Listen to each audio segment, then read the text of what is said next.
მრავალშვილიანი სტატუსთან დაკავშირებით კანონში ცვლილებების შევა სტატუსი ოჯახს ბავშვთა ასაკის განუსაზღვრელად 4 შვილისა და მეტის ყოლის შემთხვევაში მიენიჭება. გარდა ამისა, მსგავსი ოჯახების შვილებს საგანმანათლებლო, სპორტულ და კულტურულ აქტივობებზე შეღავათები შეეხებათ. კანონპროექტთან დაკავშირებით მრავალშვილიანი ოჯახებს დღეს ჯანდაცვის კომიტეტის წევრები შეხვდნენ.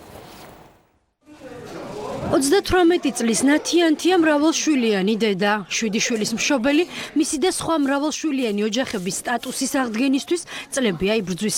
მეგობრებთან ერთად მუშაობს არასამთავრობო ორგანიზაცია ქართულ გენში და აქვს რამდენიმე პრინციპული მოთხოვნა მთავრობასთან.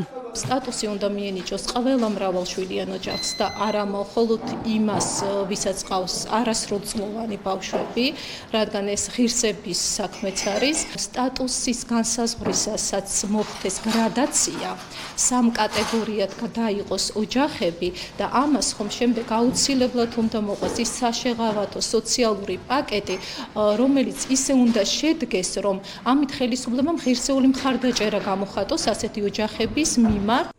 გრადაციისა და სრულწლოვან შვილთა საკითხზე შენიშვნები მრავალშვილიანმა მშობლებმა დღეს ჯანდაცვის კომიტეტის წარმომადგენლებთან შეხვედრაზეც გააჟღერეს.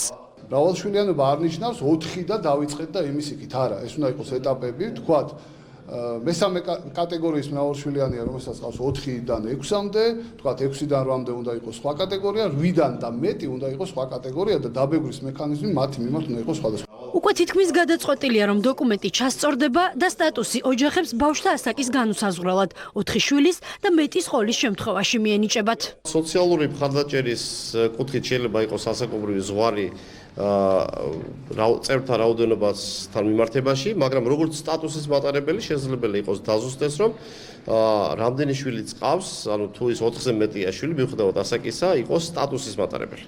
სტატისტიკის მიხედვით დღეს საქართველოში 12369 ოჯახია, რომელსაც 4 და მეტი შვილი ჰყავთ. პირველ ეტაპზე 4 შვილიანი ოჯახები წელიწადში 240 ლარიან ელექტროენერგიის სუბსიდიას მიიღებენ. ყოველ მომდევნო ბავშვზე წელიწადში დამატებით 120 ლარია გათვალისწინებული. ინიციატორები ამბობენ, რომ ეს მხოლოდ დასაწყისია.